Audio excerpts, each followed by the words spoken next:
السلام علیکم دوستو، کیسے ہیں آپ سب؟ امید کرتا ہوں آپ سب خیریت سے ہوں گے، خوشحال ہوں گے۔ میں ہوں عثمان نشاد اور آپ دیکھ رہے ہیں عثمان نشاد آفیشیل۔ آج پھر آپ کی خدمت میں ایک بہت ہی پیاری سی ویڈیو لے کے حاضر ہوا ہوں۔ امید کرتا ہوں کہ آپ کو پسند آئے گی۔ چلیے چلتے ہیں ویڈیو کی طرف۔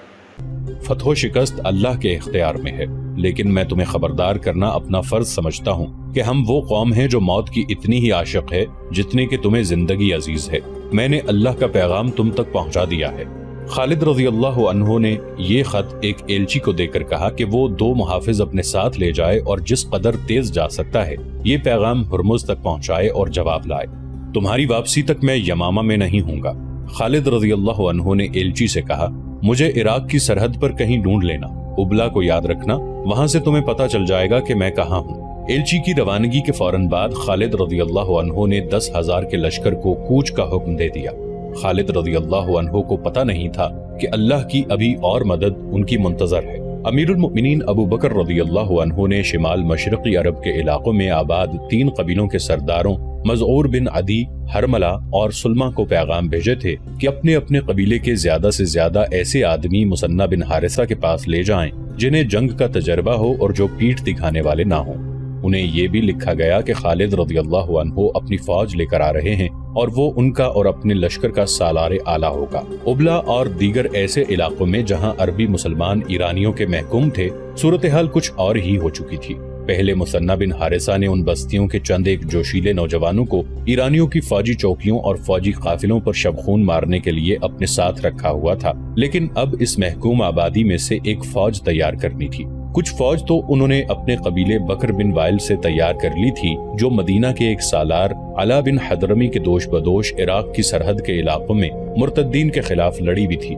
مثنہ نے ایرانیوں کے محکوم مسلمانوں کو اطلاع بھیج دی تھی کہ جس قدر جوان آدمی وہاں سے نکل کر باہر آ سکیں آ جائیں۔ مسلمانوں کا وہاں سے نکلنا خطرے سے خالی نہیں تھا، کیونکہ زرتشتوں کی فوج مسلمانوں کی بستیوں پر کڑی نظر رکھتی تھی۔ انہیں معلوم تھا کہ ان پر شبخون مارنے والے یہی مسلمان ہیں۔ اب ایران کی فوج کو نئے احکام ملے تھے۔ یہ احکام جاری کرنے والا عراقی صوبے کا حاکم ہرمز تھا۔ چند ہی دن پہلے کا واقعہ تھا کہ خالد رضی اللہ عنہ کا ایلچی ہرمز کے دربار میں پہنچا۔ یہ شہنشاہوں کا دربار تھا۔ ہرمز کو جب اطلاع دی گئی کہ مدینہ کے سالار خالد رضی اللہ عنہ کا ایلچی آیا ہے تو ہرمز نے چہرے پر نفرت اور رعونت کے آثار پیدا کر لیے تھے۔ میں کسی مسلمان کی صورت نہیں دیکھنا چاہتا، اس نے کہا تھا، لیکن میں دیکھنا چاہتا ہوں کہ وہ کیوں آیا ہے۔ زرتشت کی قسم، ایک درباری نے اٹھ کر ہرمز سے کہا، خالد کا ایلچی کوئی پیغام لایا ہوگا جو اس کی اپنی موت کا پیغام ثابت ہوگا، لے آؤ اسے اندر۔ ہرمز نے کہا۔ خالد رضی اللہ عنہ کا ایلچی 2 محافظوں کے ساتھ بڑے تیز قدم اٹھاتا ہرمز کے دربار میں داخل ہوا اور سیدھا ہرمز کی طرف گیا۔ 2 برچھی برداروں نے سامنے آ کر اسے روکا، لیکن وہ دونوں کے درمیان سے گزر کر ہرمز کے سامنے جا کھڑا ہوا۔ السلام علیکم، ایلچی نے کہا۔ ہرمز آتش پرست کو خالد بن ولید سالار مدینہ کا سلام پہنچے، جن کا ایک پیغام لایا ہوں۔ ہم اس سالار کا سلام قبول نہیں کریں گے جس کے ایلچی میں اتنی بھی تمیز نہیں کہ ہمارے جاہو جلال کو پہچان نہ سکے۔ ہرمز نے حقارت سے کہا، کیا مدینہ میں جنگلی اور گنوار آباد ہیں؟ کیا تمہیں نہیں بتایا گیا کہ تم ایک شاہی دربار میں جا رہے ہو؟ تمہیں دربار کے آداب نہیں سکھائے گئے؟ مسلمان صرف اللہ کے دربار کے آداب سے آگاہ ہوتا ہے۔ ایلچی نے جرت سے سر کچھ اور اونچا کر کے کہا، اس انسان کو اسلام کوئی حیثیت نہیں دیتا جو اللہ کے بندوں پر اپنے دربار کا رعب گانٹتا ہے۔ میں تمہارا درباری نہیں، اس سالار کا ایلچی ہوں جسے اللہ کے رسول صلی اللہ علیہ وآلہ وسلم نے اللہ کی تلوار کہا ہے۔ ہرمز کے سامنے وہ تلوار کند ہو جائے گی۔ ہرمز نے فرعونوں سے لہجے میں کہا اور ہاتھ بڑھا کر تحکمانہ لہجے میں بولا، لاؤ، تمہارے اللہ کی تلوار نے کیا پیغام بھیجا ہے؟ ایلچی نے پیغام اس کے ہاتھ میں دے دیا، جو وہ اس طرح پڑھنے لگا جیسے ازراہ مذاق اس نے ایک کاغذ ہاتھ میں لے لیا ہو۔ پیغام پڑھ کر اس نے اسے مٹھی میں اس طرح چڑمڑ کر دیا جیسے یہ ایک ردی کا ٹکڑا ہو جسے وہ پھینک دے گا۔ کیا کیڑے مکوڑے یہ خواب دیکھ رہے ہیں کہ وہ ایک چٹان سے ٹکر لے سکیں گے؟ ہرمز نے کہا، کیا مدینہ والوں کو کسی نے نہیں بتایا کہ ہرقل بھی اس چٹان سے ٹکرا کر اپنا سر پھوڑ چکا ہے؟ کیا ہم تمہیں اپنی فوج کی ایک جھلک دکھائیں تاکہ تم اپنے سالار کو اور اپنے بوڑھے خلیفہ کو بتا سکو کہ عراق کی سرحد کی طرف دیکھنے کی بھی جرت نہ کریں؟ مجھے سالار اعلیٰ نے صرف یہ حکم دیا تھا کہ یہ پیغام ہرمز تک پہنچا کر اس کا جواب لاؤں۔ ایلچی نے کہا، میں تمہاری کسی بات کا جواب نہیں دے سکتا، کیونکہ مجھے ایسا کوئی حکم نہیں ملا۔ تم جیسے ایلچی کے ساتھ ہم یہ سلوک کرتے ہیں کہ اسے قید خانے میں پھینک دیتے ہیں۔